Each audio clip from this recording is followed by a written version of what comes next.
Home isn't just a place, it's a feeling that you're safe to enjoy the things that matter most. ADT lets you take that feeling with you.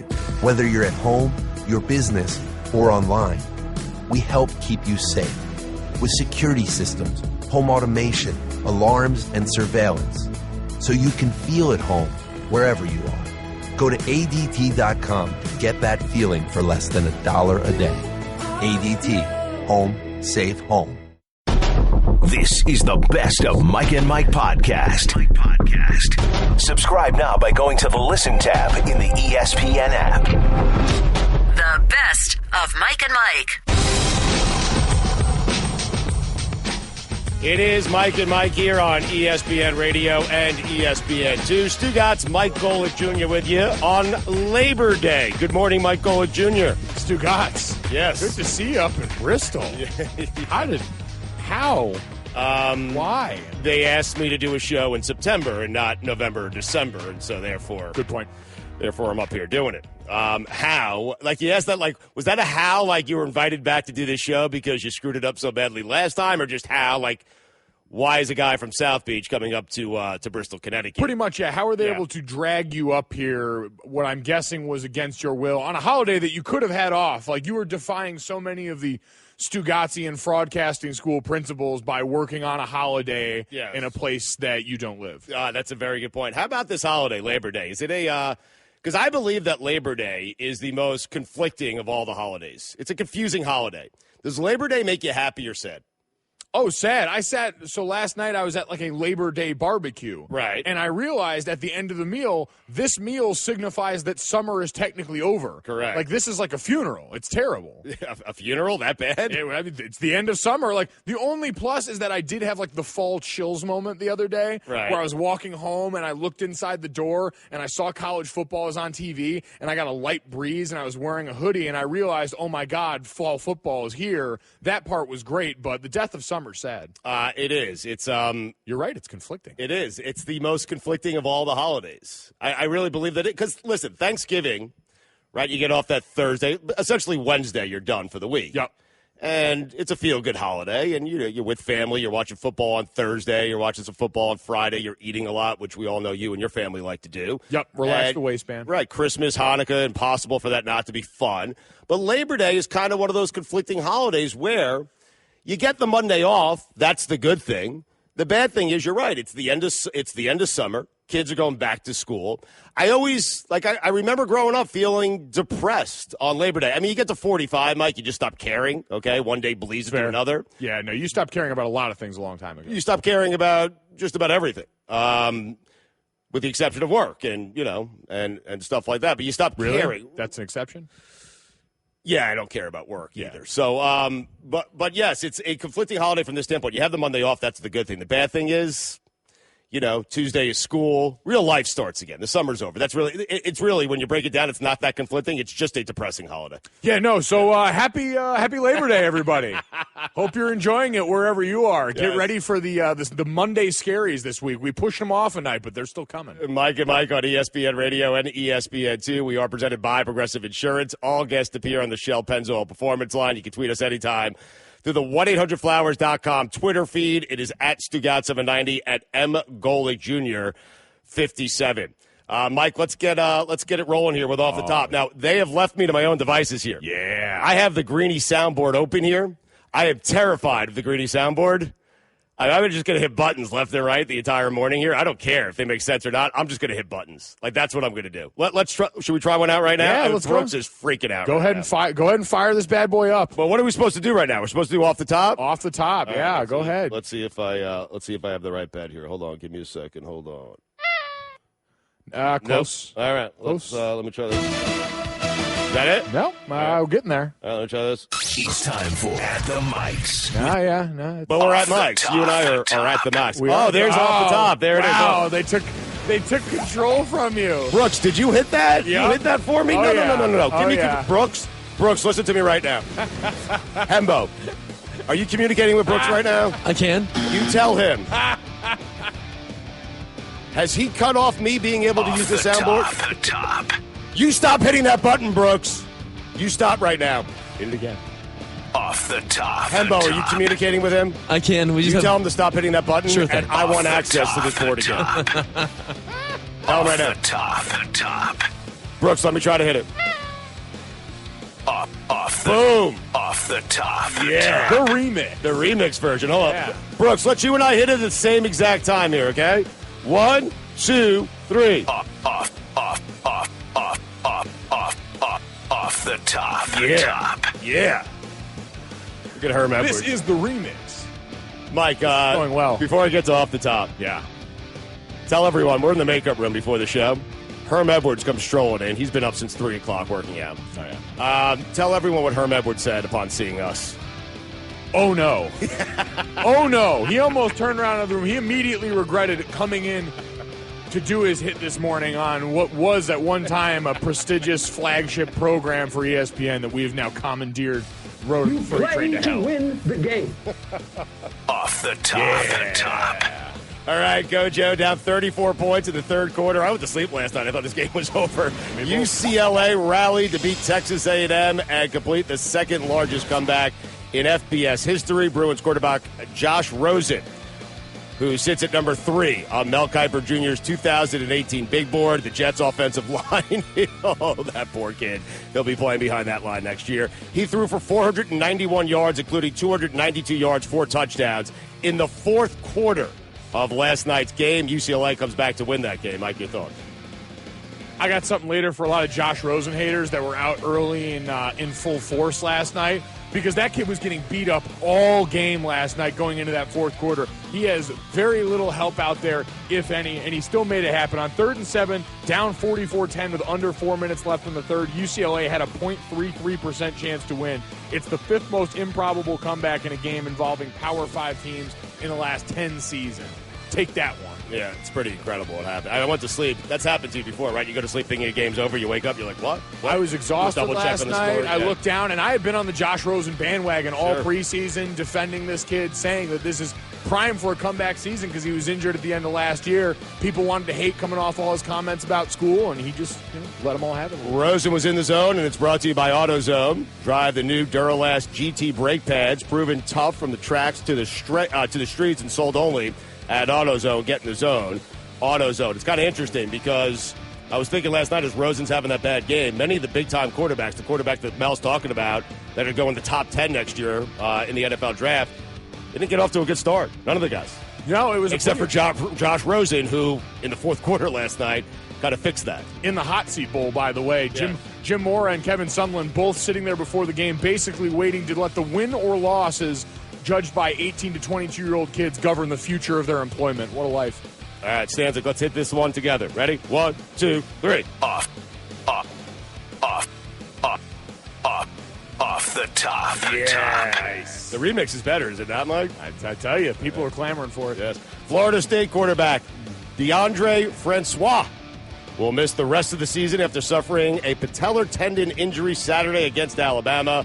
Francois led all FBS freshmen in passing yards last season and entered the season at 15-1 to win the Heisman Trophy, tied for the 4th best odds according to the Westgate Las Vegas Superbook. As a crushing blow for this team, and really at the end of what had been an evenly matched game for 3 quarters before a lot of special teams blunders on the part of Florida State ultimately led to their demise. That's a championship defense. The guys they've got on that side of the ball are just freakish, and for this blow to an offense that was already going to have trouble matching that for certain points this year, I don't know how they recover. The ACC is as wide open as we've seen it in a while. Yeah, a lot of, it sounds crazy, but this is the reality. A lot of teams in the ACC, the Hurricanes, teams like that, I don't want to say excited that he got injured, but certainly opens up the door for them to go out and win the ACC. They can't control him getting injured. You're right, crushing for him personally.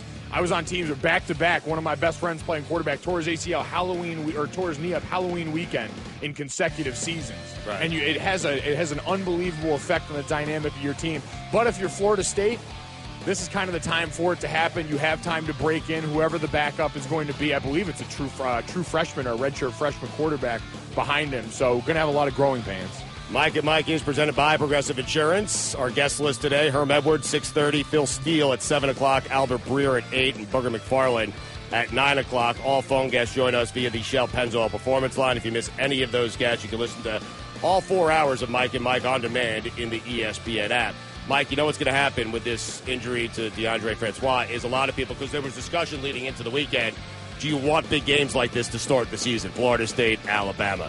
Listen, what happened to him against Alabama going to happen to him against any single team, but you're starting to hear it already. That's why you don't play Alabama week 1 of the regular season. Well, I thought we were going down the same path last night with Josh Rosen and UCLA because it was the same level of hits. We saw DeAndre Francois take a pounding last year for Florida State, and Alabama's defense better predicated to do that than most, but we're doing the same thing. We're beating him up that whole game, and it just happened to be one bad hit to end it. I was scared we were going to have the same thing with Rosen last night, right. The amount of contact that was getting made with him. It's interesting because people are going to praise Rosen like myself, who fell asleep and didn't watch the end of that game. Oh, yeah. Texas A&M's defense was dreadful. Quarterback got hurt. Defense was dreadful. Like, you'll see those stats. You'll see the big numbers he put up, especially in the fourth quarter. He had a couple of passes that went right through Texas A&M quarterback's hands and was completed by UCLA, and they brought it in for a touchdown. But there was some luck involved with that last night. It wasn't like he was throwing darts all over the field. No, the defense was dreadful for Texas A&M. Listen, to come back down 34 points or 33 points, whatever it ended up being, right. You're going to need a little bit of luck. Yes. I mean, imagine going to sleep thinking you had that game covered, by the way. Oh, thoughts and prayers with that community, by the way. Off the top. I did it right there. How about that? All right, Golick, the Indians swept the Tigers to extend their win streak to 11 games. Tim Kurkjian told me all year, that the Indians were the best team in the American League. And he said, just be patient, just wait. And we've been patient. We waited, and he was right, of course. They extended their winning streak to 11 games, tied for the longest streak by any team this season. Over in the National League, the Diamondbacks swept the Rockies to extend their win streak to 10 games, including 8 straight, where they haven't trailed. From Elias, the Diamondbacks are the second team since 2005 to go 8 straight games without trailing, joining the Indians, who did it in July. And sticking with the Indians on that note, starting pitching for them during the win streak been the key. They've gone 6 straight games where their starters allowed 1 or fewer runs, and their starters have an MLB best 1.39 ERA during that win streak. So, Tom coming through with the prophecy. Yeah, Tom Kurkjian is coming through with the prophecy. How many people are going to blast us for calling Tim Kurkjian Tom? Oh, yeah. I'm just waiting for it on Twitter. I mean, I'm going to check the mentions. Yes, well, you're counting on it, right? Yes. Are you going to respond to any of them? I'm poking the bear. No, of course not. I think the Indians are the best team in the American League. Yeah, I listen, you're not going to get any argument from me, certainly not from this show when Dad gets back in the seat. He'll be the first one to take credit for a streak that he has no idea is even going on right now. That's why I love him. Off the top. All right, Mike, get prepared here. Hembo, strap in, boys. I'm telling you, they gave me a tough name to pronounce here. Oh, boy. Mike, you might have to pronounce it. Do you have the same sheet of paper that I have in front of you there? Yep. All right. You'll know when to fill in here, okay? Rafael Nadal and Roger Federer continue their collision course to meet in the U.S. Open semifinals as each is in the round of 16 on Monday. Nadal takes on unseeded Ukrainian Alexander. Go ahead, Mike. Dolgopolov. Excuse me, I didn't see the last part of that. Yes. Dolgopolov. There it is. Yeah. And can pick up his 50th career match win at the U.S. Open. And Federer takes on, give me a break, Philippe Kohlschreiber. Did I get that right? Did I get it right? Against whom? Well, Hembo, did I get it right? All right. Philip, right? Yeah, Philip. Philip. How do you feel about that? Philip. Yes, Philip. I think I love it. Do you really? Yeah. Would you rather be called Philip or Philip? There's a lot of Philips in the world, man. There's only one Philip, and I just met him. Yeah, you're right. Well, you didn't actually meet him, but close enough. Okay. Philip Kohlschreiber, against whom Federer is a perfect 11-0 in his career. Nadal, Federer, especially Federer, still getting it done. Mike. The two names that everyone will actually know in that reading were the ones that we spent the least amount of time talking about. Correct. Go figure. Philip. I'm looking for, I think that's Friday night, right? If they meet up, Nadal and Federer. Yes. Yeah, which is... I have a bat mitzvah on Friday night. I'm a little upset by that. I had a wedding this weekend during all the college football action, so I can sympathize with your place in this. Just, have the watch app ready. It'll take care of you. Company man. You are a company man. Jeez, that was very Off the top. I can't sit at a bar mitzvah, just standing in the corner watching the ESPN. That's why you can walk out and go to the bathroom or something. I can't do that. You know, I've done that like 1,000 times. Well, yeah, of course. Yes, I mean, I figure that 90% of what I'm getting on here is just a lie that I'm gonna have to parse my way through, which is fine. I speak Stugotz at this point. I did it at my daughter's bat mitzvah. That was Off the Top, presented by Progressive Insurance. We'll compare rates for you so you get the best deal, even if not with us, saving you time and money. That's Progressive. Call or click today. Mike and Mike reminding you can watch and listen to your favorite games. Gojo, very well done. Hey. And your favorite shows on the ESPN app. It is simple, it is easy, and it keeps you connected. Take ESPN with you everywhere, including bar and bat mitzvahs. Download the ESPN app now. Golic was thinking about this over the weekend. Herm Edwards going to join us coming up in about 15 minutes, but was thinking about this over the weekend. Alabama. Is it possible we're arriving at a place where Alabama might be considered bad for college football? Because it seems like before the season starts, what's the main complaint you get about the NBA? Golden State and Cleveland. The regular season is meaningless. We know the two teams that are going to meet up at the NBA Finals. Is it fair to say that it seems like every year we go into the season knowing one of the Final Four teams is going to be Alabama? And I'm wondering if there's Alabama fatigue and if people are starting to get tired of the University of Alabama and its football program.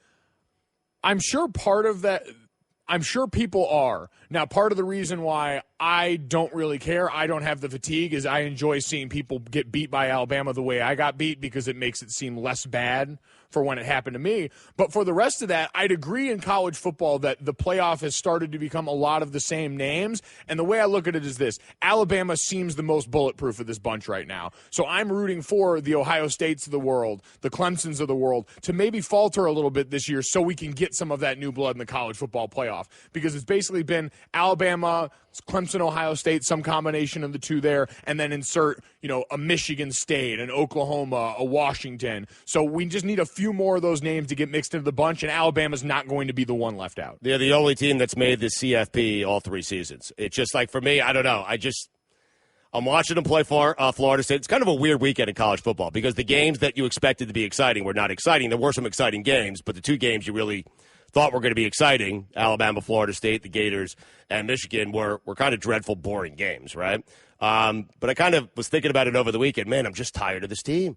Like, just methodical and great and consistent every single year. They're going to be in the Final Four again this year, likely in the national championship game. They probably should have beat Clemson last year in the championship game.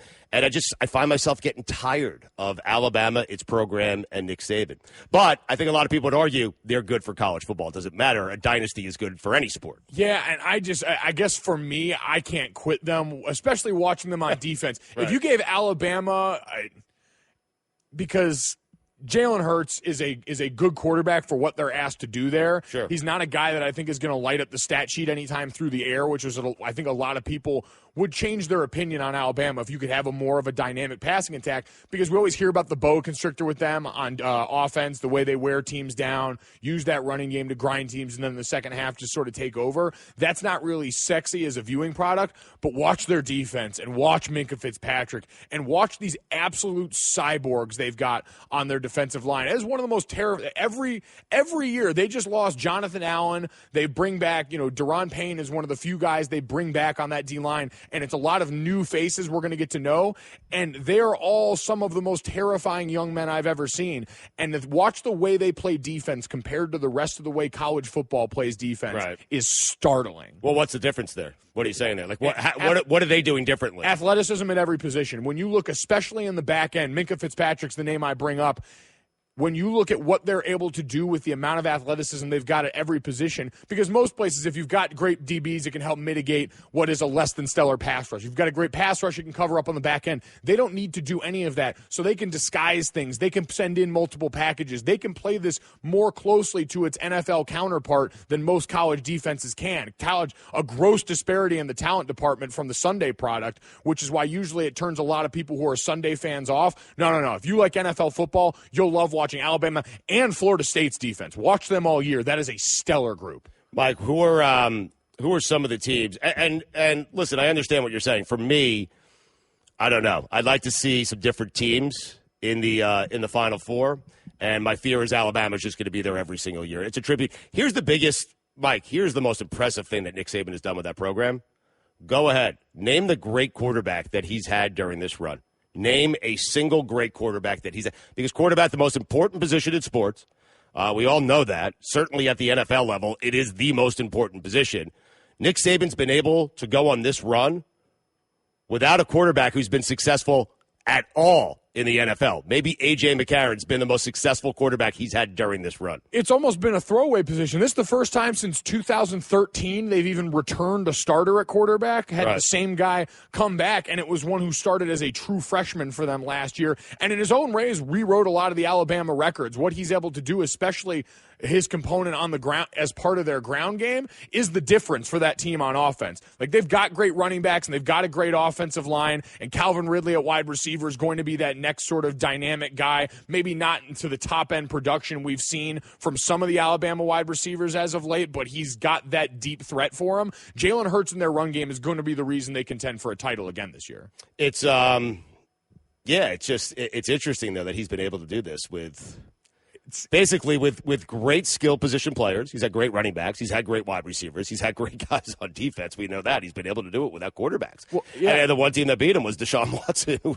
was a great college quarterback. It's the irony that's the exact thing that beats them pretty much every time. If Alabama gets beat, it's by the same mold of quarterback, right? A guy who's an accurate passer but can move around, can beat you enough with his legs to make things interesting. It's the exact thing that Alabama's never really had at that position. You could argue maybe gets a little closer now with Jalen Hurts, but again, until the passing attack develops to the level of some of those other guys, I kind of separated a bit. Wondering if this surprises you. The guys put it up on the board for me. In each of Alabama's title-winning seasons under Nick Saban, his quarterbacks didn't receive a single Heisman vote. I mean, the last two non-quarterback winners of the Heisman are both Alabama running backs. It was Derrick Henry and Mark Ingram.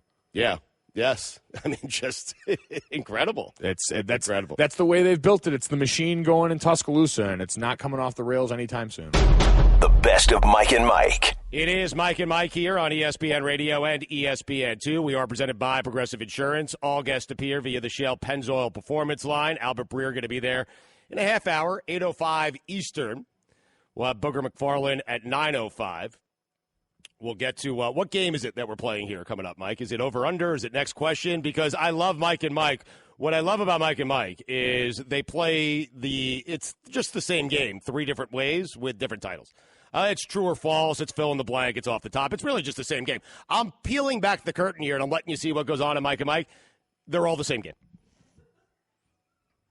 It's because the money coming in is all green. Yeah. Mike and Mike.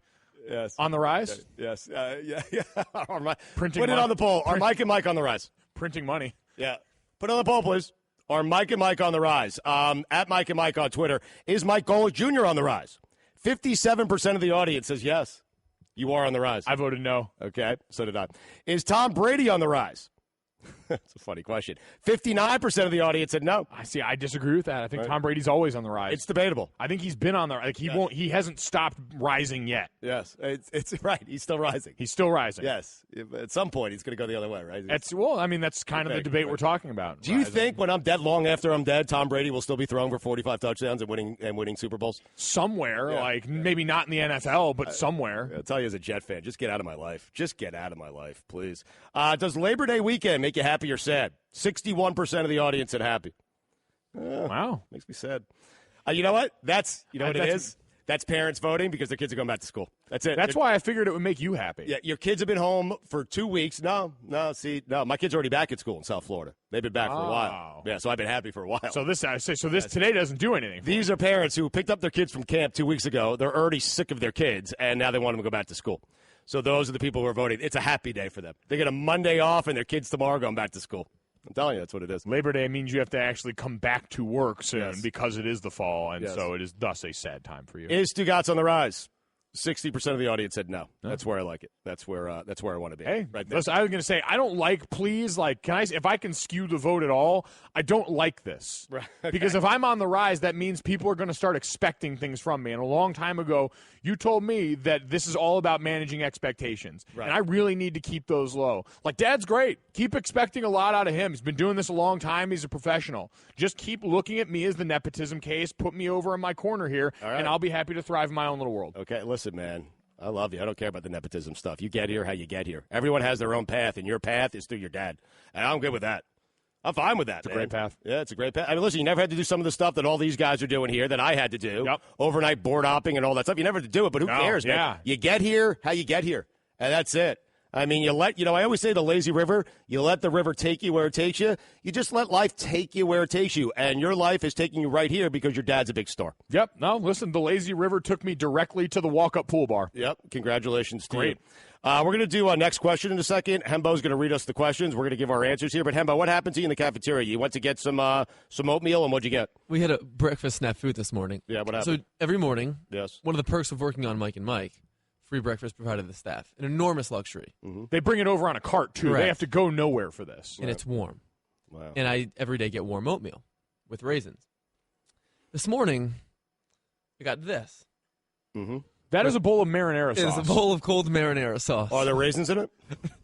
They put the raisins on the side. They did. Oh, so nothing like marinara sauce with a side of raisins. That's what I always say. Put it on the poll. Is there nothing like marinara sauce with a side of raisins?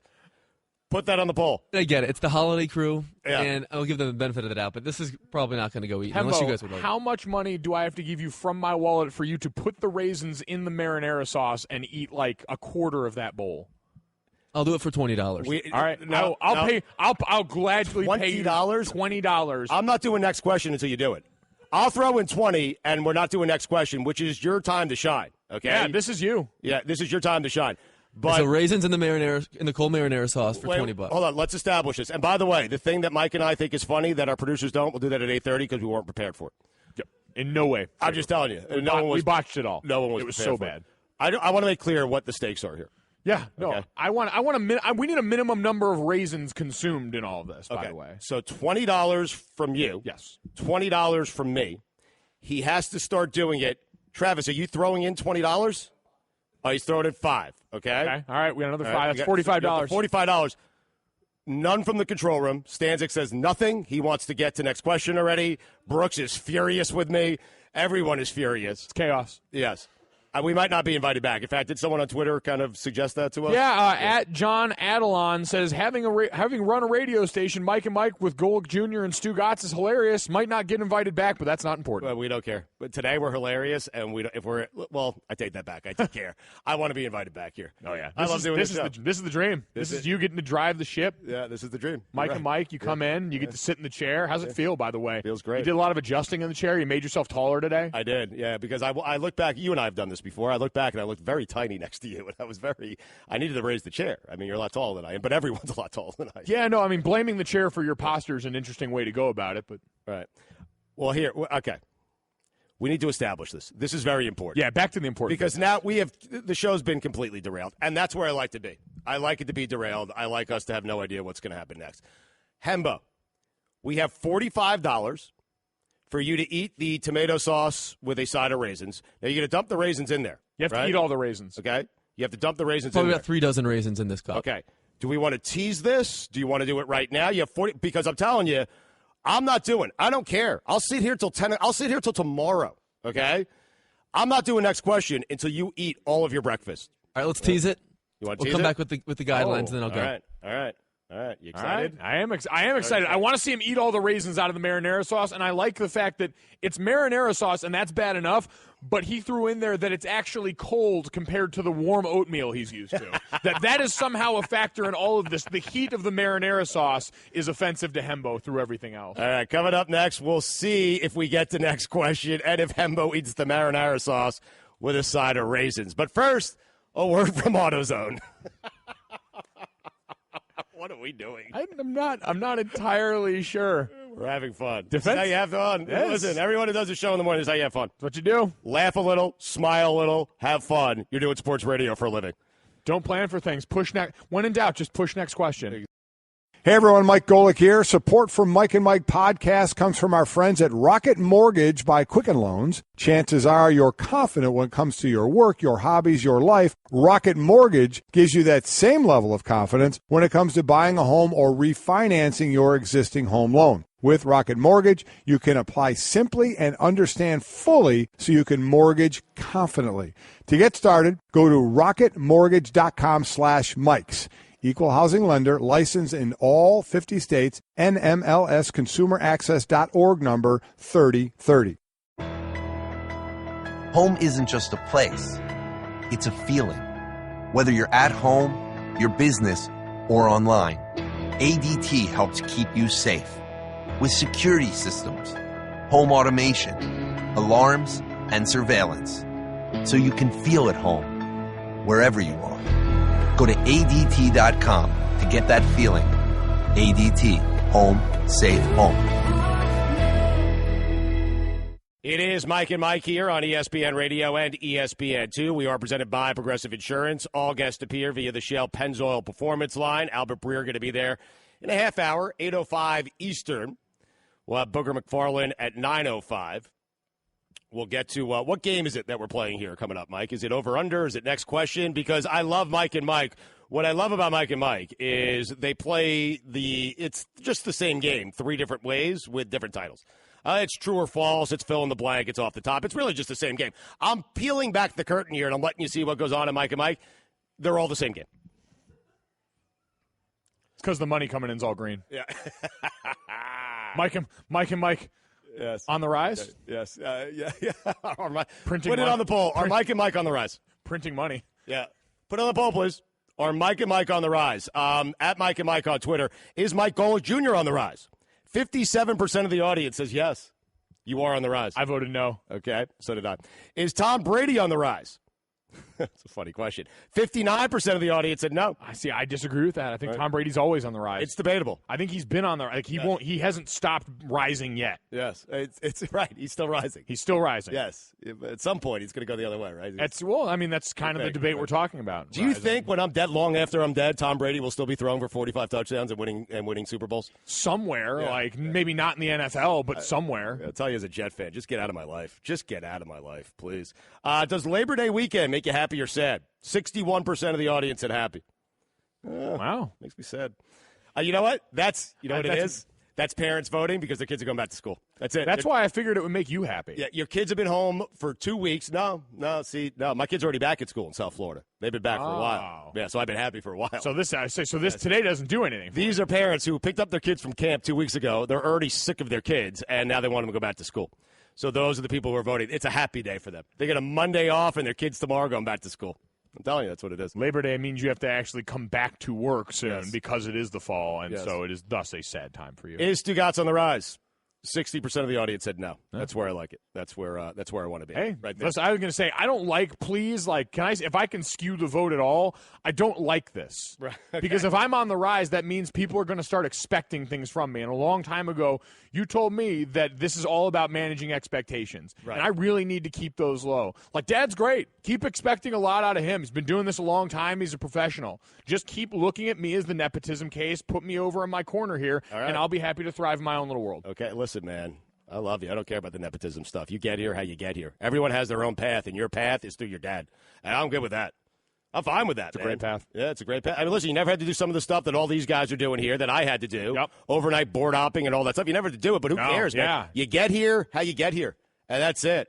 I mean, I always say the lazy river, you let the river take you where it takes you. You just let life take you where it takes you. And your life is taking you right here because your dad's a big star. Yep. No, listen, the lazy river took me directly to the walk-up pool bar. Yep. Congratulations to Great. you. We're going to do our next question in a second. Hembo's going to read us the questions. We're going to give our answers here. But, Hembo, what happened to you in the cafeteria? You went to get some oatmeal, and what'd you get? We had a breakfast snafu this morning. Yeah, what happened? So every morning, yes, one of the perks of working on Mike and Mike, free breakfast provided to the staff. An enormous luxury. Mm-hmm. They bring it over on a cart, too. Correct. They have to go nowhere for this. And it's warm. Wow. And I every day get warm oatmeal with raisins. This morning, I got this. Mm-hmm. That is a bowl of marinara sauce. It is a bowl of cold marinara sauce. Are there raisins in it? They put the raisins on the side. They did. Oh, so nothing like marinara sauce with a side of raisins. what I always say. Put it on the poll. Is there nothing like marinara sauce with a side of raisins? Put that on the poll. I get it. It's the holiday crew, Yeah. and I'll give them the benefit of the doubt, but this is probably not going to go eat unless you guys would like how much money do I have to give you from my wallet for you to put the raisins in the marinara sauce and eat like a quarter of that bowl? I'll do it for $20. All right, I'll pay. I'll gladly pay you $20. I'm not doing next question until you do it. I'll throw in 20, and we're not doing next question, which is your time to shine. Okay? Yeah, this is you. Yeah, this is your time to shine. But so raisins in the cold marinara sauce for $20. Hold on, let's establish this. And by the way, the thing that Mike and I think is funny that our producers don't, we'll do that at 8:30 because we weren't prepared for it. Yep. In no way. I'm just telling you. We botched it all. No one was. It was prepared so for bad. I want to make clear what the stakes are here. Yeah, no. Okay. We need a minimum number of raisins consumed in all of this, by Okay. the way. So $20 from you. Yes. $20 from me. He has to start doing it. Travis, are you throwing in $20? Oh, he's throwing in $5. Okay. Okay. All right, we got another All $5. right, That's $45. $45. None from the control room. Stanzik says nothing. He wants to get to next question already. Brooks is furious with me.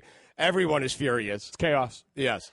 We might not be invited back. In fact, did someone on Twitter kind of suggest that to us? Yeah, at John Adelon says, having run a radio station, Mike and Mike with Golick Jr. and Stu Gatz is hilarious. Might not get invited back, but that's not important. Well, we don't care. But today we're hilarious, and I take that back. I do care.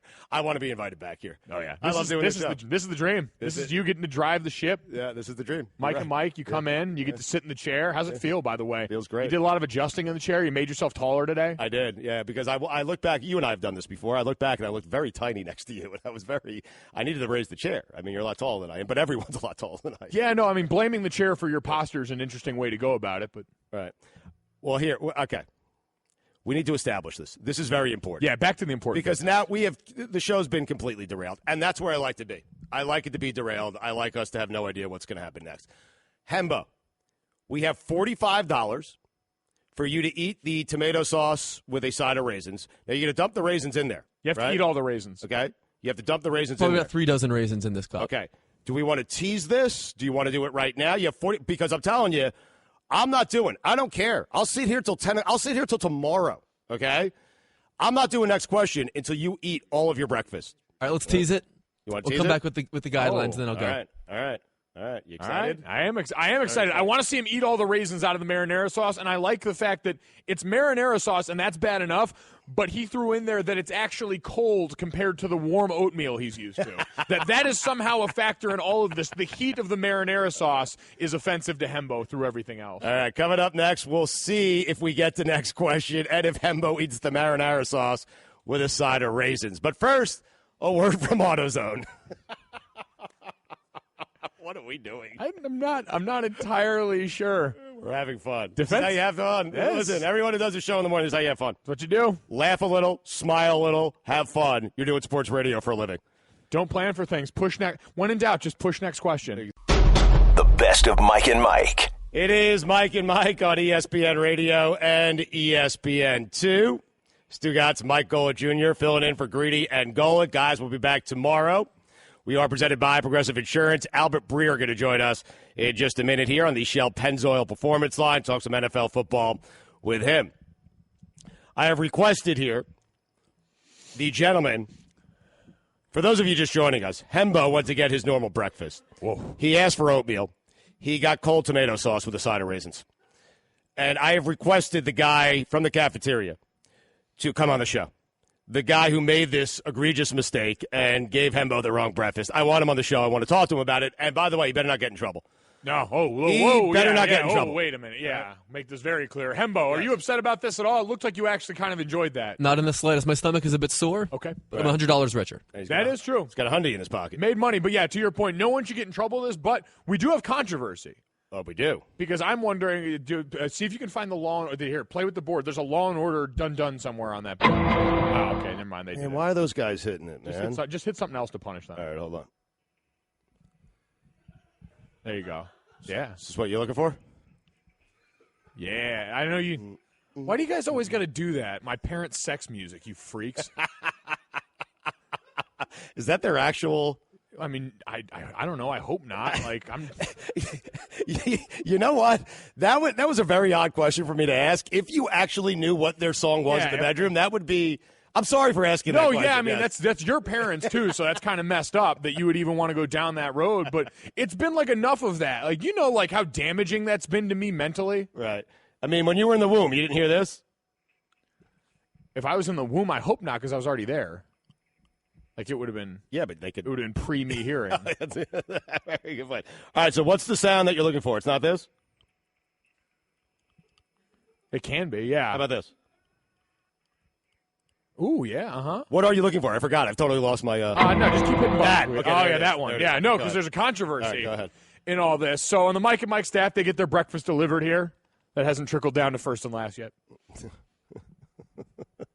I'm here earlier. Yeah. By myself. It's just me and Danny Z's over there. Right.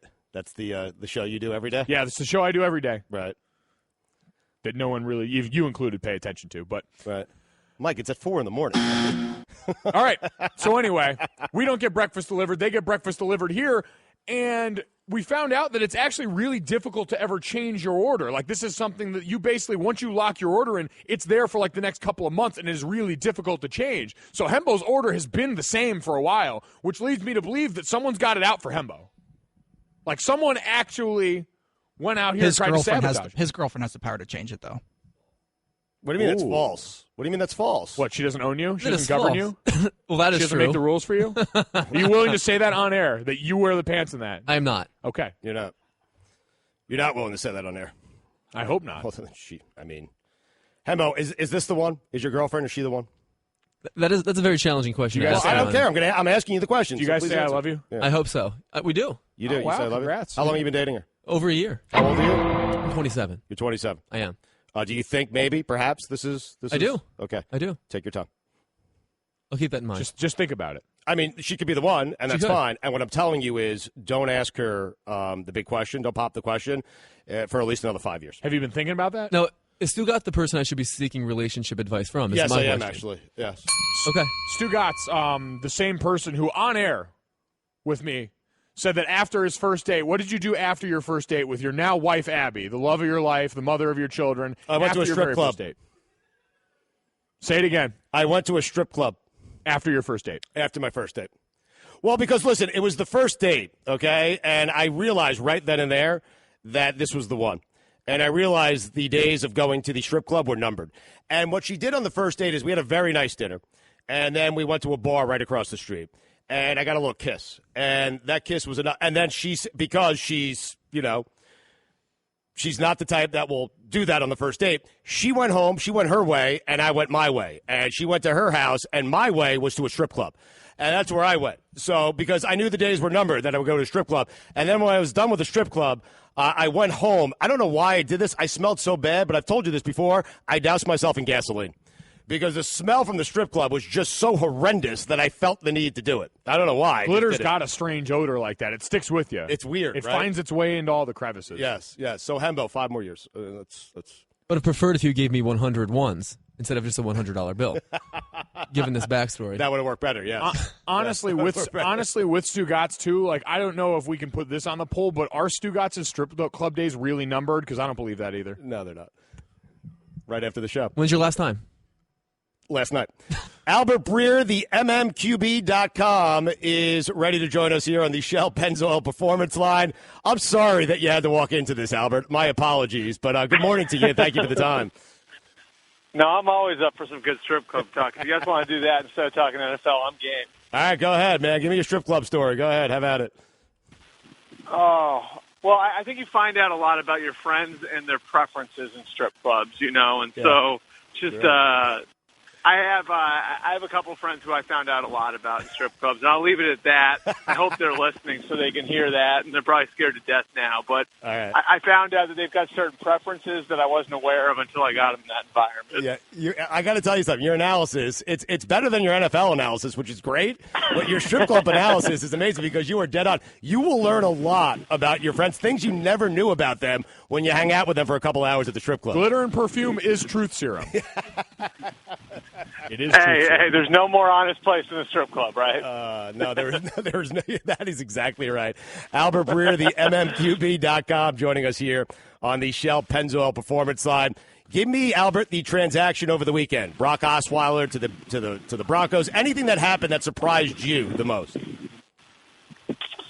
Yeah, I think. Yeah, I mean, I think Brock Osweiler going back to the Broncos made sense just because they have experience with them. They need a short-term guy, somebody who could just kind of fill a role for a month for them, and they could get him for next to nothing because the Browns were going to pay most of the freight either way, and so that one made sense. You know, I think the flurry of trades is a little surprising. And maybe the one that really sticks out among those, because it's a player-for-player trade, because most of the trades you'll see cut down weekend are basically a team saying, okay, we're going to cut this guy anyway, and, you know, another team saying, oh, well, don't expose him to waivers, just give him to us for a seventh-round pick. So the one that really stuck out among those had to be, you know, the Jacoby Brissett for Philip Dorsett trade. You know, I think the Patriots are scrambling a little bit, having lost Julian Edelman, because he fills so many different roles for them. And so you bring Dorsett in and you see what he can do. You know, I think the flip side of it is, you know, that they have, you know, that the Colts are going and bringing in a backup quarterback and actually investing in that position. And both teams are giving up on fairly high draft picks after 2 years. So I would say that one sticks out. And then the other one is kind of an ongoing theme. How many teams are giving up on offensive linemen quickly, you know? And I know Golick can speak to this, but I think the NFL's got an offensive line crisis, and we saw it with a couple of 2015 first-round picks getting dealt over the weekend.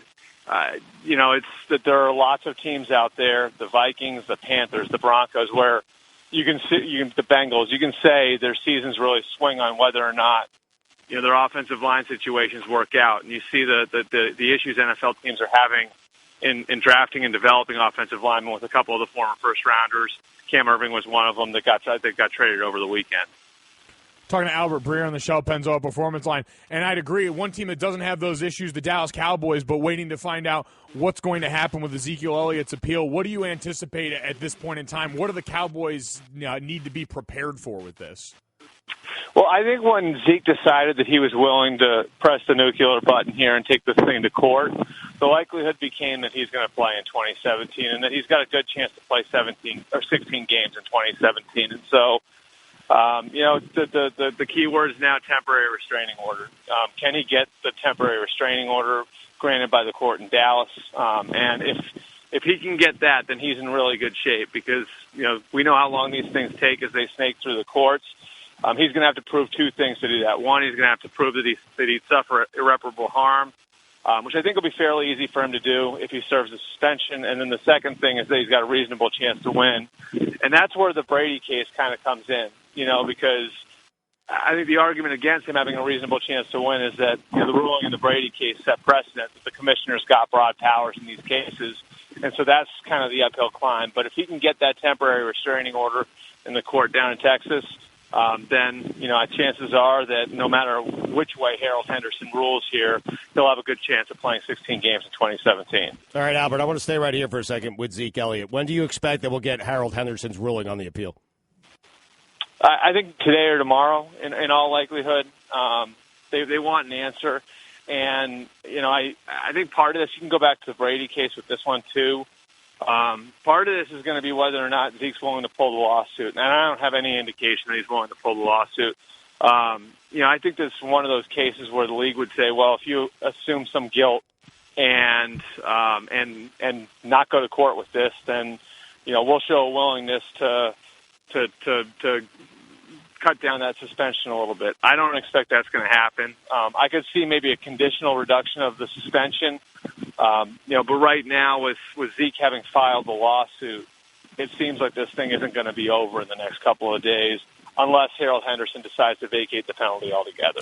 All right, and what do you make if all the reporting on this is accurate, if it's true, Albert? What do you make of the fact that the NFL has someone appointed to do investigations on matters like this, and they did a 13-month investigation, and the lead investigator said, I recommend 0 games, and somehow Roger Goodell gave Zeke Elliott 6 games. What do you make of all that? It's an awful look. It's Yeah. a really, really bad look, you know, and that they had 2 investigators in Kia Roberts and Lisa Friel, and decided, and in this case, to ignore the recommendation of one of them. Now, I will say the league's maintained steadfastly, and I've talked to guys over there, that her findings weren't kept from the commissioner, and they weren't kept out of the decision-making process, and they weren't kept from the group that was recommending or that was counseling Goodell on discipline. But I mean, look, the bottom line is if in a case as delicate as this one, right,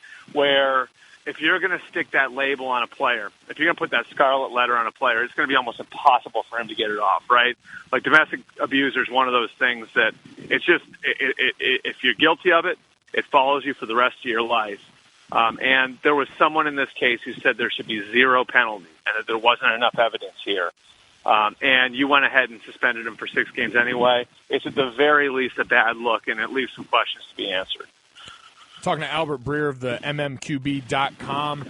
Switching gears a little bit, but still something that's off the field is Sua Cravens and the Washington Redskins. How concerned are they about his future going into this season after what we heard over the weekend were plans of his that he told his teammates to retire? You know what? It's you go back to last year, and these problems were there last year. In fact, one of the flashpoints in the dispute and the problems between Scott McCloughan and Bruce Allen that led to McCloughan being out of there, Sua had a biceps injury in December that they initially thought was torn, and then they figured out, it's just a bruise. And he was very slow coming back from that, to the point where some of his teammates were saying, what the hell is going on here? And that kind of became a flashpoint because Scott wound up calling Sua and said, where are you? And then he didn't show up for a treatment. There have been all kinds of weird things that have happened with Sua over the course of the last year and a half. He's a different kind of guy. I know that there were some questions when he was coming out of USC. Does he like playing football, or does he just like everything that goes along with being a football player? And so, when something like this happens on the doorstep of the season, a lot of those questions are going to come up again. Does he really want to play football? Is this something that he sees himself doing for the next 5 or 10 or 15 years? And that to me is the main reason why the Redskins are now giving him time and saying, we want you back, but you need to think about this. And this can't be a 1 or 2 week decision. This has to be a decision that you're making. Do I want to do this as a career? And I think that most of the people who've been around him over the last year and a half would tell you that if you ask Sua Cravens and he's being honest about it, he may not be sure if he really wants to do football as a career, which is why he's where he is now. Albert Breer with us here on Mike and Mike on the Shell Pennzoil Performance Line. Check out his work at the MMQB.com. He's fantastic. What are you hearing about Andrew Luck? When is he going to be back for the Colts? This is a 10-year thing for them. I know that sounds weird, but, I've talked to the general manager there, Chris Ballard, about this a bunch over the last couple of months. And one of the things that he's maintained and other people in the organization have maintained is that they're not going to rush him in any way. Until he's 100%, he's not going back out in the field. This is similar to when, Drew Brees was coming back from his shoulder issue in 2006, and I think that situation shows that if you do it right, it really can be a long-term fix. Cam Newton's going through something similar now, and it's one of those things where different guys have different timetables coming back. And so, I think for the Colts, the main thing here is not finding a way to get him ready for week 1 or week 3 or week 5. It's making sure that he's going to be good to go in 2019 and 2020 and 2021, and that this really is a long-term fix for a problem that, guys, by the way, he's been dealing with for the last 2 years. And so, look, the Colts aren't going to admit this publicly, but this is very much a transitional year. They've turned over a lot of their starting lineup. Their defense looks completely different in the front seven. They knew there were going to be some bumps this year. And so if you just look at it from a logical standpoint, the future of the franchise riding on this guy the way that it is, and the fact that they are in that sort of, and I'm not going to use the word rebuilding, but that transitional type of year, it makes all the sense in the world for them to wait and be as cautious as they possibly can and just try to ride out the first few weeks of the season with Scott Tolzien if they have to. Albert, before we let you go, we just got one more important question. It's really been weighing on our minds all morning on this show. Is Tom Brady on the rise? You can make the argument that he is. Right.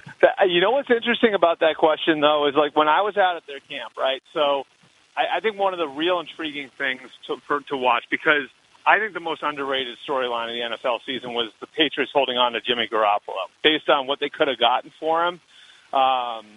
Like that to me tells me the door's open to this being Tom Brady's last year in New England, because Garoppolo's up after this year too, And so you're going to have to make a decision at some point.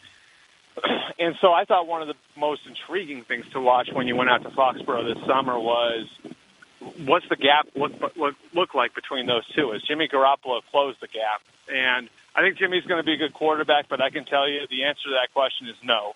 The gap has not been closed.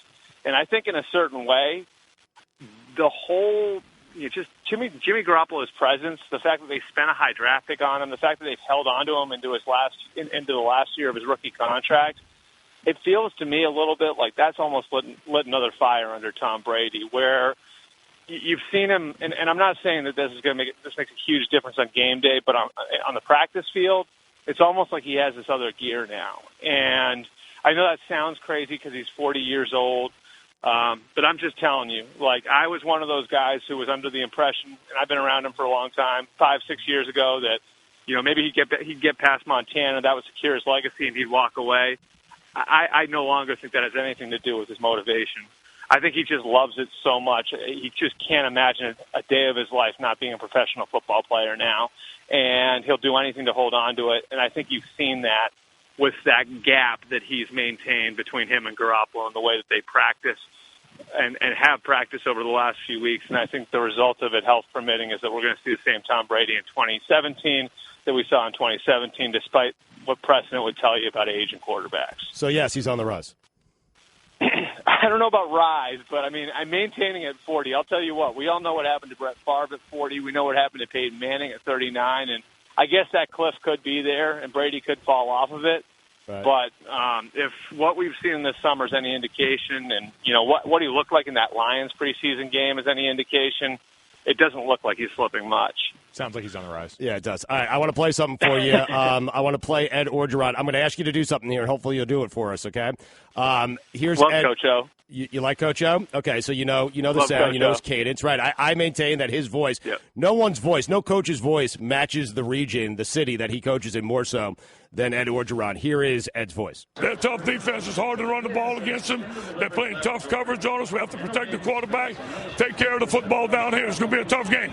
Now, I am pleased to announce that when it's 27-0, and that was the case with LSU over the weekend, that ESPN's broadcast professionals, their broadcast team, in particular, Allison Williams, sideline reporter, she starts imitating, because they're bored and they have to fill time, she starts imitating Ed Orgeron. Here you go.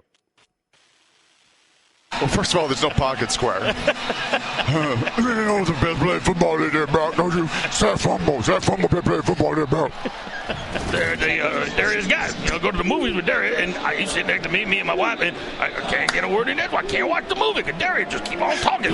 All right, guys, here we go. We're going to have one team, one heartbeat. All right, now we're going to play for each other. We're going to have each other's back. We're going to win this ball game. One team, one heartbeat. Here we go. Go Tigers.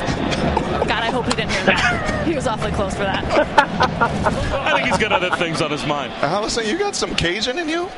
That was amazing. It's more about the gravel in the voice, right? Gotta get real low. One team, one heartbeat, guys. That's how we're going to play. That's how we're going to win this ball game. All right, Albert, so I'm going to ask you here. I'm going to ask you one final question here, and I'm just wondering, and if you can't do it, then I'm not going to ask the question, okay? But I'm wondering, if I ask this question, can you answer it in your best Ed Orgeron voice? I don't know.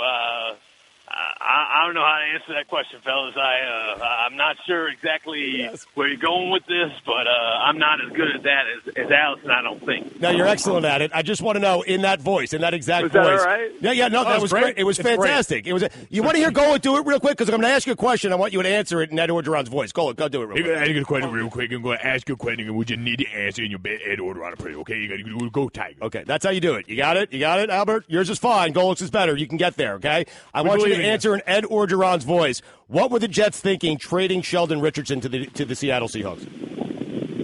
Well, I think that the idea here is to go 1-15 or 0-16, so they can get that boy from UCLA or USC or maybe even Wyoming into New Jersey next year to be their next quarterback. Oh, you are fantastic. I am telling you, the next time I see you, yes, it was good. Bravo, sir. The next time I see you, I guess that means I watched The Waterboy enough, right? Exactly. The next time I see you will be the first time I see you, and I'm telling you, strip club on me. Okay, drinks are on me. You got it? No comment. Okay. We'll see you there, Albert. Thank you, Albert. We appreciate it. All Check right, out his guys. work, the mmqb.com. Albert, we appreciate the time this morning. First time skydiving? Sure is. Okay, you just open the door like this and you jump. Wait. Should we be like in tandem? Tandem? That's a great idea. Are you a certified instructor? No, but I love parachutes and I love people. Here we go. You wouldn't take chances with an uncertified skydiving instructor. Don't do it with your finances. Find a certified financial planner professional today at letsmakeaplan.org. CFP. Work with the highest standard. It is Mike and Mike here on ESPN Radio and ESPN2. Stugatz Mike Golic Jr. filling in for Greedy and Golic. The guys will be back tomorrow. We are presented by Progressive Insurance. All guests appear via the Shell Pennzoil Performance Line. Mike, it is time for Straight Talk. It is brought to you by Straight Talk Wireless. Best phones, best networks, no contracts. Before we get to, so we have a bit on our show. Mike and I do weekend observations. 7 to 9 a.m. Sunday. 7 to 9 a.m. Sunday on ESPN Radio, coast to coast. We are the first voices you hear on Sunday, which is frightening for this entire network. But we are. And before I get to that, I just want to check in with Hembo. Because if you're just joining us, Hembo went to get his traditional normal breakfast, and which is oatmeal with raisins, and he got a cup in which he thought oatmeal was in it. He got a side of raisins. When he got back here, he opened up that cup, and it was cold tomato sauce. And so Hembo ate it on the air when we were playing Next Question. I would say he downed that in about 5 minutes, right? Yeah, no, it was pretty quick. There were at least 3 dozen raisins in there. Yes. And so Hembo ate it. I gave him $100. He ate it. How are you feeling? My stomach is like swirling a little bit. It feels like I've swallowed something live. Right. But the new warm oatmeal that I've received is helping that a lot. So now you're putting oatmeal on top of the tomato sauce raisins. Yeah, I mean, I wanted the oatmeal and raisins in there somehow. So This is how it's happening. All right. Do you think, like, potential for you to throw up later today, or what are you thinking here? At this point, it's unlikely. I think it would have happened already. Okay. But I don't plan on doing anything quickly. So we have to wait a day for the results of this. I'd say so, right. but I feel pretty safe about it. Like, what were you planning to do today? You just said I don't plan to do anything quickly. No, no quick movements, none of that. What were you planning to do today? Like, I had nothing going on today. Maybe do a quick run around the neighborhood, check out the Labor Day parties going around in Plainville. But yeah, I'm probably there you go. Yeah, that won't be happening. You and the girlfriend not going to go. That won't home be happening. Work off all those marinara raisins. Marinara raisins. Yeah. So many raisin jokes we can make. I'm not going to do it. I'm not. No, we wouldn't do that. Do it. Not yes. us. I mean, if you heard the conversation we were having off air during the break, I'm not going to do it, though, Brooks. I'm not going to do it. I trust you with my life. Not going to do it.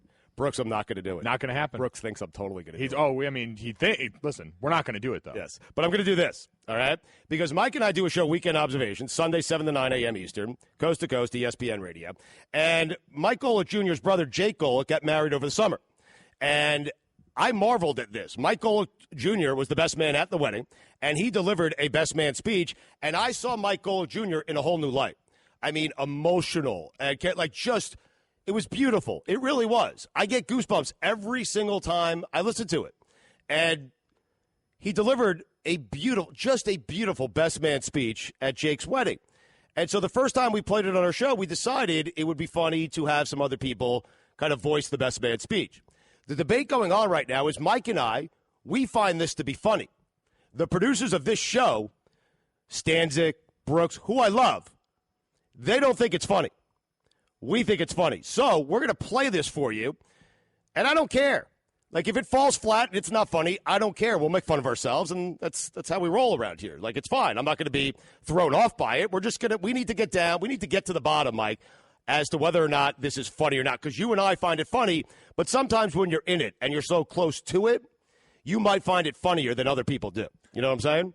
I'm interested in what the reaction is going to be because this has gotten good reaction. Yes. Now it's from our audience on Sunday, and Correct. maybe they're more predisposed to liking what we do. But I like to think that we know what's funny. We come up with some pretty funny stuff consistently on the weekends. Right. A lot of it's similar humor-wise to what you and Dan do on the Dan Le Batard Show, who also I like to think knows funny pretty well. Yes. Yeah. So, and my producers have told me that it's funny. Now, Brooks and Stanzik, who produce Mike and Mike on a daily basis, they don't find it funny because we all know Mike and Mike is all about being funny. So we're going to play this first. Now, I could be wrong. And I have a feeling I'm going to be wrong here. Oh, yeah. Because I don't think this audience is prepared for this. Let's play Mike Golick Jr.'s a portion of his best man speech that he delivered at his brother Jake's wedding.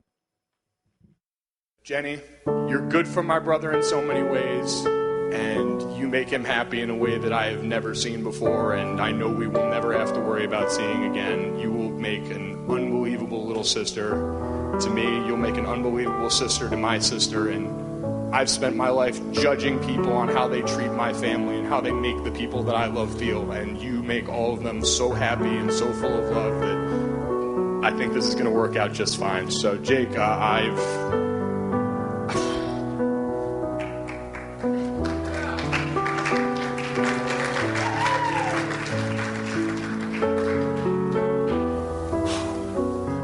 been your older brother for going on 28 years now, and somehow the entire time I've looked up to you.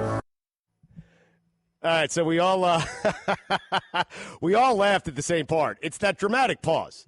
The dramatic pause is, I don't know if Gojo meant it or not, but you sold that dramatic pause. I mean, you sold it, and that's what made the entire speech. I'm just going to tell you, I've seen a lot of best man speeches before that, and I always knew if you want to win the crowd over, you got to cry a little bit. So I knew I was like a great actor. I knew what I had to do to get myself there. That's half the battle. Now, Jake's face is great. For those of you watching on TV, you saw it. For those of you, that's the first time I saw it.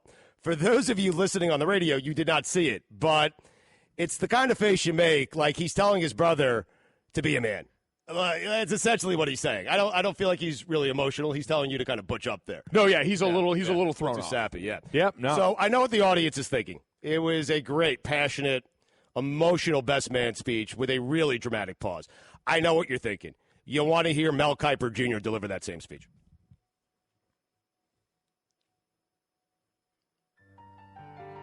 Jenny, you're good for my brother in so many ways, and you make him happy in a way I've never seen before, and I know we will never have to worry about seeing again.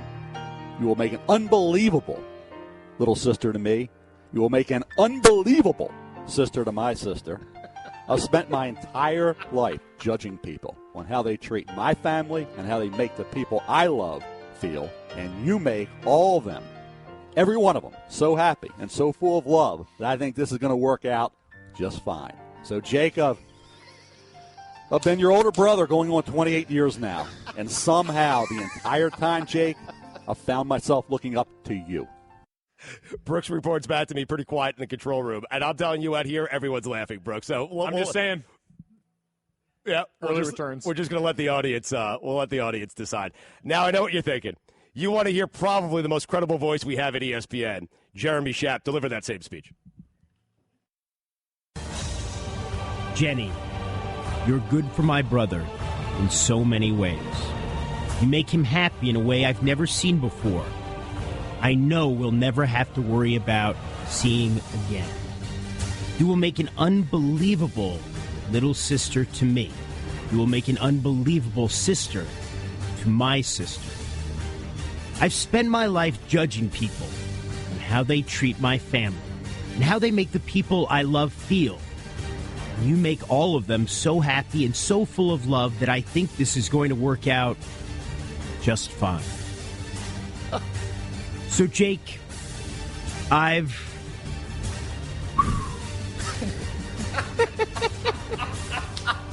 been your older brother going on 28 years now. And somehow the entire time, I've looked up to you. Hey, you know what? I'm willing to call the fight right here. Now, sir, put it on the poll. Yes. Put it on the poll. Yes, Mike. Put it on the poll. Yes, thank funny you. Funny or not funny? Yes. I think we got the answer in here. This entire studio's in tears. Yes. We've heard it before, and we're in tears again. Correct.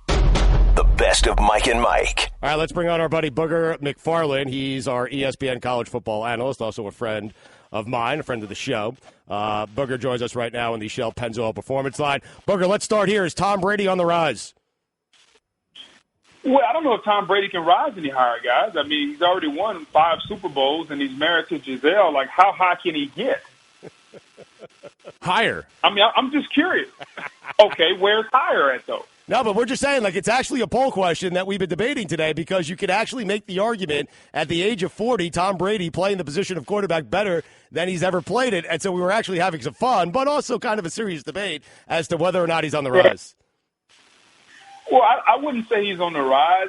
I would have to say he's steady Eddie. Like, he's climbed to 35,000 feet, and the captain has come on and said we're at our cruising altitude. I think that's where Tom Brady is right now. He's cruising through life, waking up every morning. When he opens his eyes, he sees Giselle. Life is pretty good.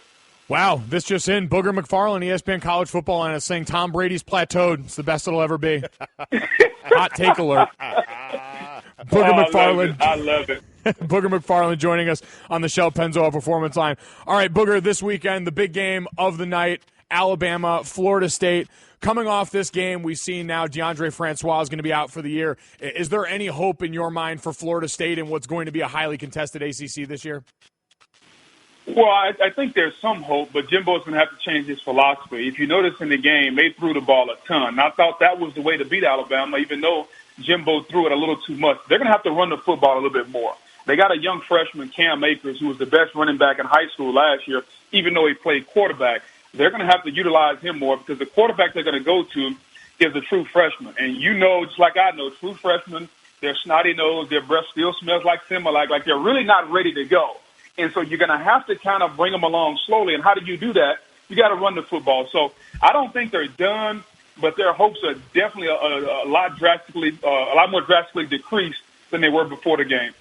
Booger, we were discussing earlier. Do you think there's a chance maybe because it seems like the argument that you get against the NBA is you know who's going to play in the finals. This year we know it's going to be, barring injury, going to be the Warriors and the Cavaliers. Do you think there's some Alabama fatigue? Because it seems like, and it is the case every year, that they're in the Final Four. Do you think potentially we'll see some Alabama fatigue here where people just start getting tired of Nick Saban and that program?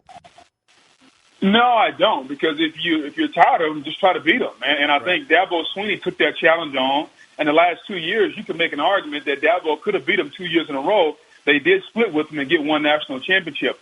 I think there are about 4 or 5 teams in the country, Stu, guys, that from a talent level standpoint, they're on the same talent level. We saw one of them in Florida State. It was a 10-7 game at halftime.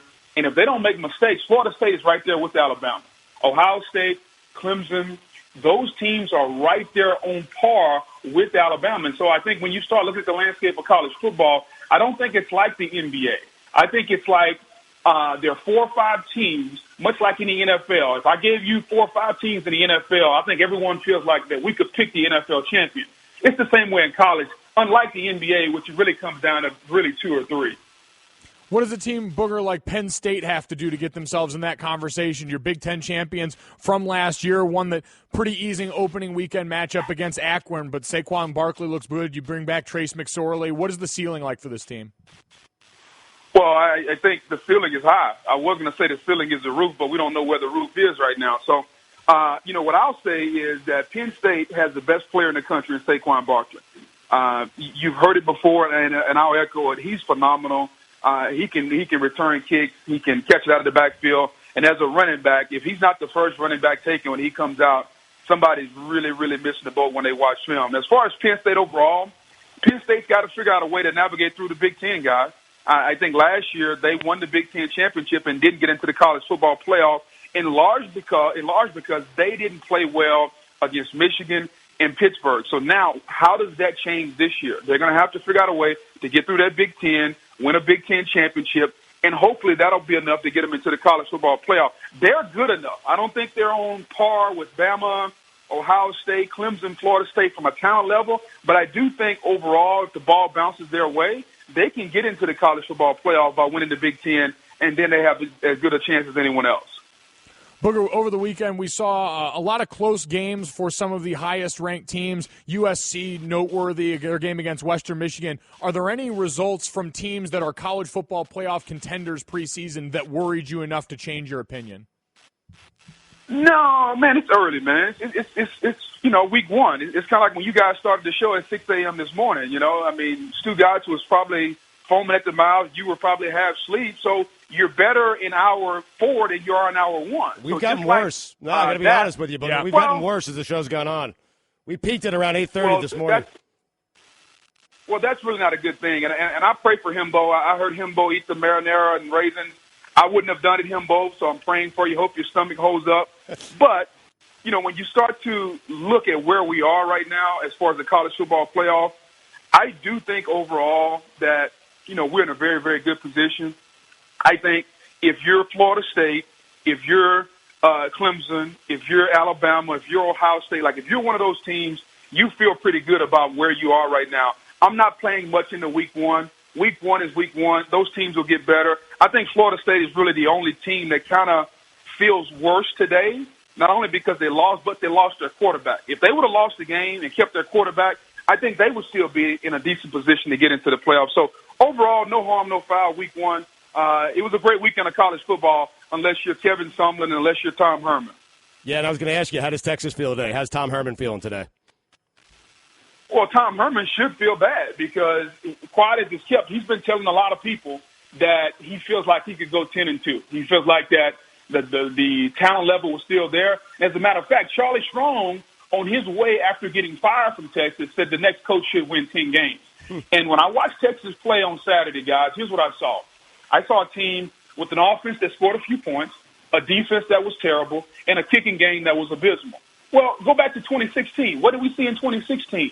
An offense that could score a few points, a defense that was terrible, and a kicking game that was abysmal. So, Golick, what changed between 2016 and 2017? That's why if you're Tom Herman, I think you should feel embarrassed because you had an entire offseason, and what we saw was the exact same thing that we saw in 2016. So if I'm Texas, an alumni, whether you're Red McCombs or you're on the board, I would be a bit concerned because I didn't see any improvement from 2016 to 2017. Now, am I ready to fire Tom Herman? By no means at all. But I am concerned that I didn't see any improvement from year one, from 2016 to 2017. I got to tell you, it's a great move by Charlie Strong on the way out. Raise the expectations on your way out of the door to completely undercut the next guy after stacking the deck with recruits. That's really a tip of the cap to Charlie Strong. It's such a boss move, is it not, Booger? Just to raise the expectations on your way out? It's a boss move, man. Well, it's the truth because Charlie Strong recruited well, guys. And whether or not you think he was given an unfair shake, that's kind of up to you. He cleaned the program up and he recruited well. So if you're coming in, a lot of people expected Tom Herman to kind of be in the situation that Urban was in after Ron Zook left. Ron Zook recruited all the talent, then Urban comes in and wins. A lot of people expected for Tom to come in and do the same, and it got off to a rather disappointing start on Saturday. Booger McFarland with us here on ESPN Radio, ESPN college football analyst. Saw you last night sweating on that field. Give me the sweat level on the field last night because I'm telling you at halftime, man, it was thick and it was deep, Booger. Well, here's what I go by when I look at the sweat level. I can feel the beads of sweat coming. Right. I'm okay with the beads of sweat. It's when the sweat actually starts dripping into a roll that I get concerned because as a bald-headed guy, and Stu, guys, you know about this when you went Paul Feinbaum. Yes, I do. As a bald-headed guy, you're more apt to sweat than a guy with hair. Goldie, come on home. It's time for you to come on home, by the way. So I wasn't necessarily concerned, Stu, guys, because it never got to a point where it was dripping. It was just beating up, and as my daughter said, I was glistening. I like that. I love that. When did she say that? Like she texted that? How did you receive that information? Well, because after halftime, the kids stayed up late because they don't have any school today. So I called and kind of tucked them in, and she told me. The kids, they're always there for you, right, Booger? They're always there to humble you, right? I mean, humble you and tell you, hey, why'd you pick Florida State? That was dumb. I love that. I just appreciate the free advice from Booger. You're always there for me. That's why I appreciate your advice in the hair department. I can trust you on this. Hey, man, come on home. But listen, Bomani's been telling you, I'm going to tell you, it's time to come on home. When your hairline starts to touch the top of your head, not the front, but the top, that's when it's time to come on home. Yeah, it's been time for about a year and a half now, if that's the case, so I don't know why I've been fighting this. Man, just gave in already. Yeah, no, I'm going to, and I'm also going to deflect because that's what I'm best at. Booger, head coach at your alma mater, LSU, Ed Orgeron, been in the news for a while, but more importantly because everyone during the broadcast this Saturday night decided to do really good Ed Orgeron impressions, including Allison Williams, sideline reporter, did an incredible impression. Do you have an Ed Orgeron impression in the repertoire? No, I'm not very good at being Cajun. I'm a country boy from Louisiana that grew up in the backwoods, walking outside barefooted. So doing Cajun is not something that is, very conducive to my personality. Let me say it that way. Did you hear the guys doing it and Allison doing it on the broadcast? Yes, I was more impressed, not by Allison's impersonation, but by Allison doing it so close to Coach O. That took a lot of stones to do that right there. No doubt about it. In fact, guys, if we have the, since we're talking about it and the audience might want to hear it, here is it Bob Wischusen, Brock Berlin? Who was it? Brock Eward. Brock Berlin, the former Canes quarterback. Brock Eward. Wow. Bob Wischusen. Remember Brock Berlin? That's a funny name, man. Brock Eward, Bob Wischusen, and Allison Williams. It's 27-0. I want more of this, okay? I want more of this when we're doing games here at ESPN. It's 27-0. There's nothing to talk about. They're bored, so they fill the time by doing this. Well, first of all, there's no pocket square. You know the best play football in there, Brock, don't you? That fumble, play football in there, Brock. Darius guys, go to the movies with Darius, and he's sitting next to me and my wife, and I can't get a word in there. I can't watch the movie because Darius just keep on talking. All right, guys, here we go. We're going to have one team, one heartbeat. All right, there, we're going to play for each other. We're going to have each other's back. We're going to win this ball game. One team, one heartbeat. Here we go. Go Tigers. God, I hope he didn't hear that. He was awfully close for that. I think he's got other things on his mind. Allison, you got some Cajun in you? That was amazing. It's more about the gravel in the voice, right? Gotta get real low. One team, one heartbeat, guys. That's how we're gonna play. That's how we're gonna win this ball game. Allison, by far the best there, Booger. No, by far. Well, yeah, like I said, I mean, just because she had the gall to do it right there, and I'm not sure where Allison's from, but she could pass for a Cajun Louisiana young lady.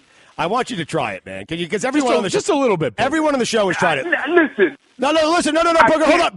Booger, hold on. Everyone take a deep breath and everyone relax. Just calm down. Just calm down. Golick's going to do a little of it for you so you can kind of hear it, maybe get it down, and then just kind of jump into the conversation, Booger. Just try it, okay? Just try it. What's your greatest fear? The only way to overcome your fear is to face your fear, okay? All right. Well, if you want to be honest, my greatest fear is height and swimming. So I mean, I don't know if I can ever overcome those two right now. All right. So this pales in comparison to those. Those are real fears. This isn't the high dive, right? This isn't the high. Exactly right. It's not the high dive. So Golick's going to give you a little sample of what this should feel like and sound like, and then we'll all do it together. How about that? I can just read what's on the screen. Like, we got Booger Mafana here on the ESPN college football. And you can tune in for the college football action. And Jordan takes on Tennessee, presented by the Dr. Pepper. All right, Booger, come on. Give it a little try. Just a little bit, Booger. A little bit, Booger. Come on, Booger. Come on, Booger. One team, one heartbeat. That's the best I got. You really are bad at it. Yeah, that was bad. I told you I'm terrible, dude. We appreciate you trying, but yeah, don't do that in public anymore. Oh, my God. Oh, that was terrible. I mean, I told you that 5 minutes ago. I know. By the way, Stu guys. Yo. Here's a little advice. If you want to keep having your star rise, rename the show, as you said earlier, from Weekend Observations to the Stu Guys Show, and just say featuring, and you could put Golick Jr. If he's not there, if he has a long bender on Saturday night, you could put whoever in that slot, but your name is still always first. I love that I heard about you early this morning. Wow, Booger actually listens to the show. Thank you, Booger. I appreciate it. I'll take that in mind. I will keep that. I was flying, and I had nothing else to do. All right, well, I'm going to get rid of my agent and going to hire you. How's that sound? By the way, you're a big golfer. You're a great golfer. You and I are going to play golf at some point very soon here. Justin Thomas yesterday. Booger, it's by far, I don't care what anyone tells me, by far the most impressive thing in the world of sports over the weekend was Justin Thomas yesterday, fresh off winning his first major. He had 12 threes. He played 18 holes. 12 threes on his scorecard. Booger. Most impressive thing over the sports weekend was that. Am I correct?